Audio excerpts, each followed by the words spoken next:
Morning, busy bees. We're going to start today on Tuesday, and we're going to start learning some facts about bees. So we're going to start with a little rhyme, and then we're going to read two books. So I'm going to start with this one, Why Do We Need Bees? Which is probably mums and dads more suitable for rainbow class. I'm going to really read it as a simplified version for rainbow class. And then I'm going to follow it up with this one about bees, which is a slightly harder text for the older children and a bit more about life cycles. So I'll leave you to choose which one you feel is more suitable for your child.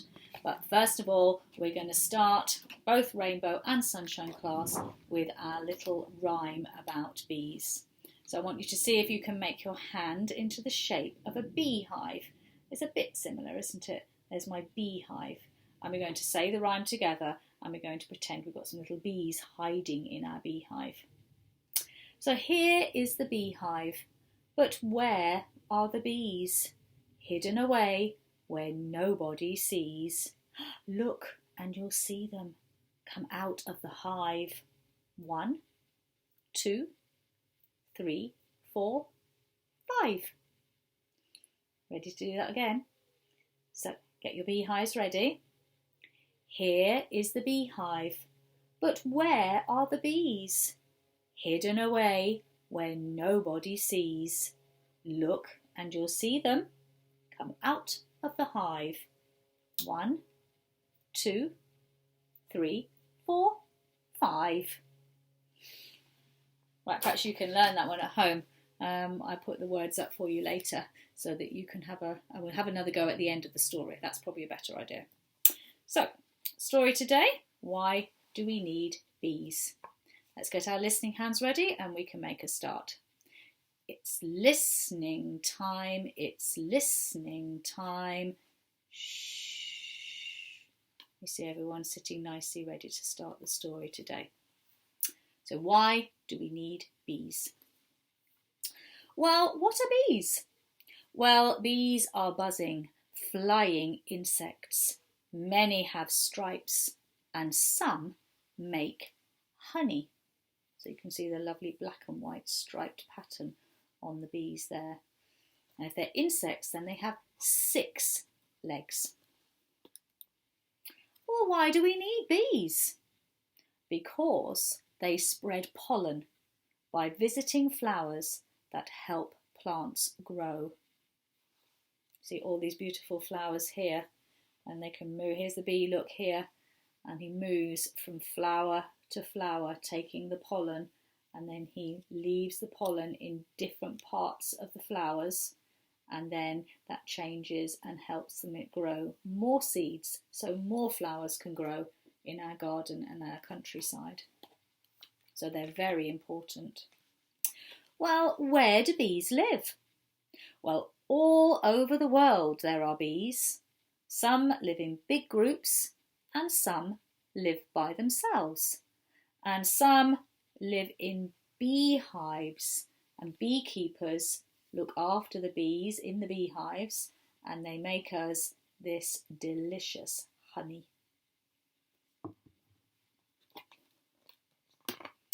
Well, how do bees make this delicious honey?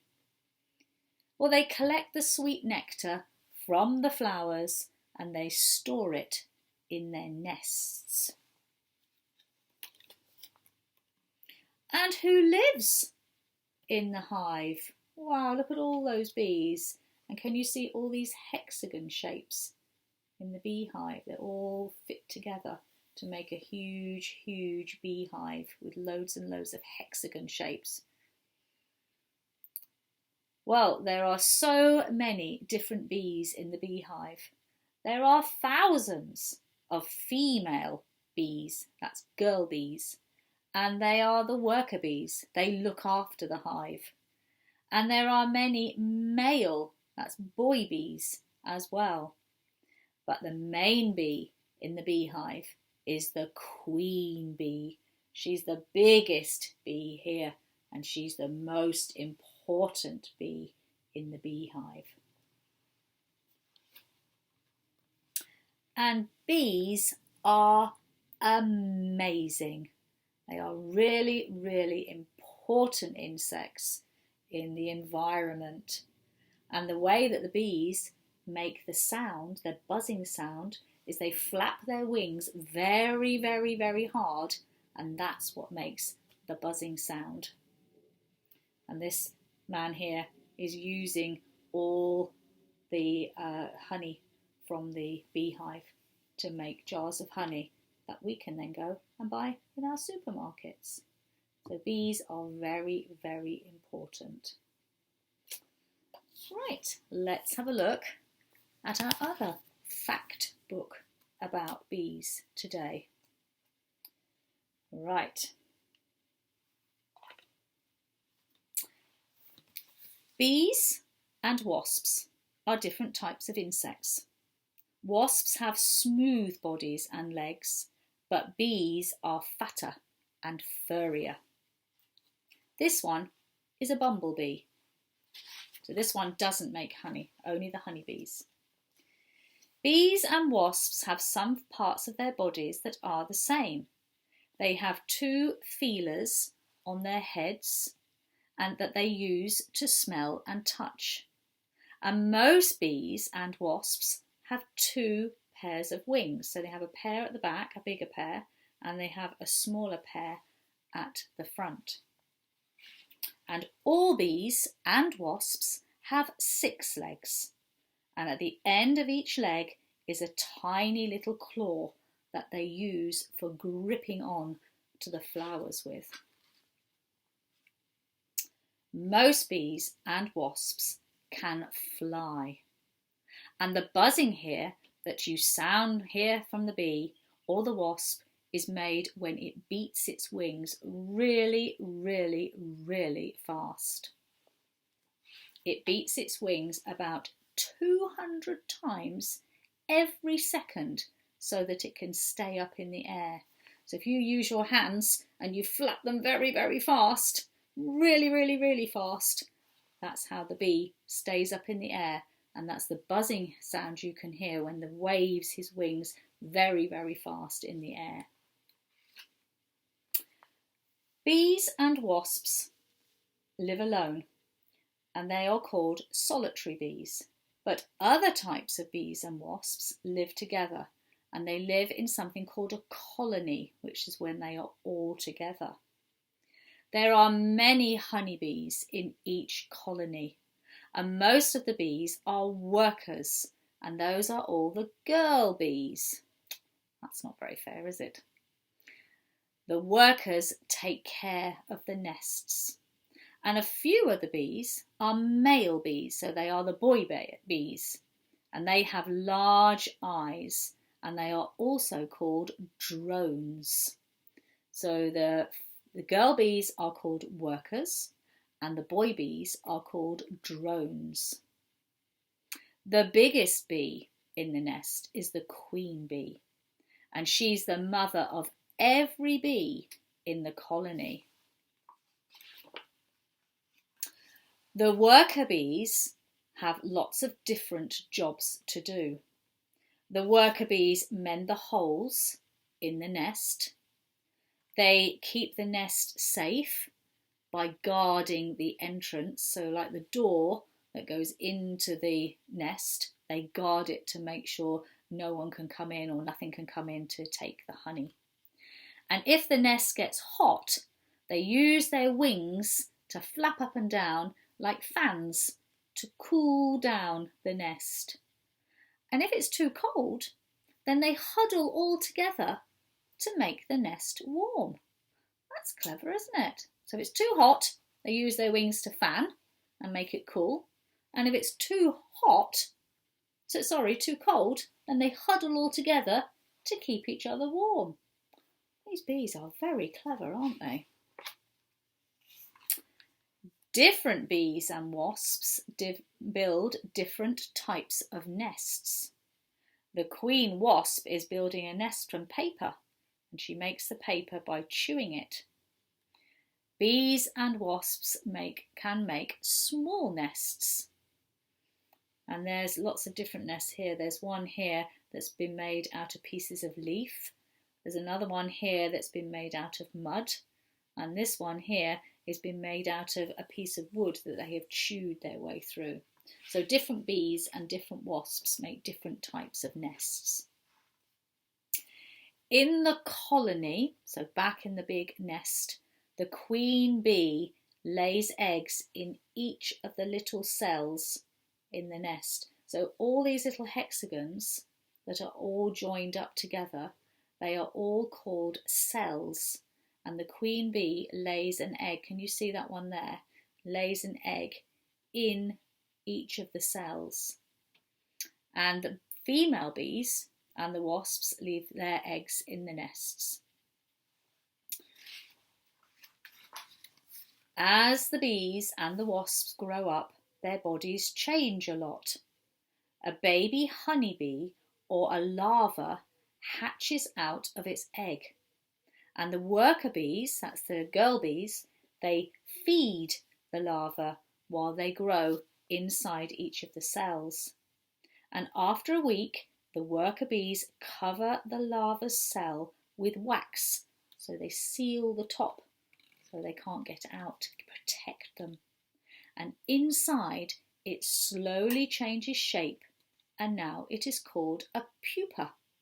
So it was called a larva, now it's changed to a pupa. Over 2 weeks, the pupa changes into an adult. First its eyes turn hard and black, and then its skin becomes harder too. And it's changing all the time until it's changed into an adult bee. And the bees and the wasps spend a lot of time looking for their food. And it does show you here that the bumblebee puts pollen in its back legs and then it carries it back to the nest. So that's how they carry the pollen. They have like little sacks, little bags on their back legs that they can carry the pollen in. And here's what we were talking about as well, how they can make seeds, because many bees and some wasps help flowering plants make seeds. Bees have lots of visits to flowers to find the food they need. And each time a bee lands on a flower, pollen sticks to the hairs on its body. And then the bee flies to another flower, and some of the pollen brushes off from the bee, and the pollen helps the plant make seeds, and then this grows into a new plant.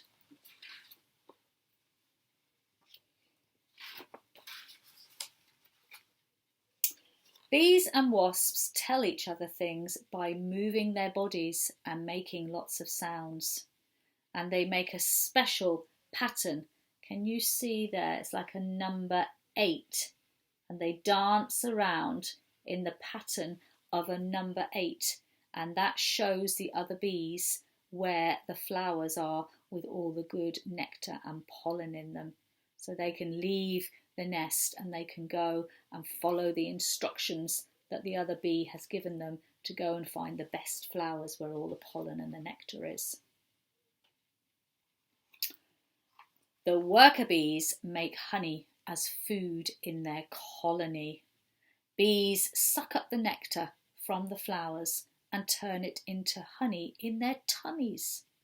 And then the bees carry the honey back to the nest and they spit it into the cells. And then the other worker bees fan the honey with their wings, and that makes it thicker. So their wings are very important. We just learnt that they fan their wings to cool down the nest if it gets too hot. And now they fan their wings as well to make the honey go thicker.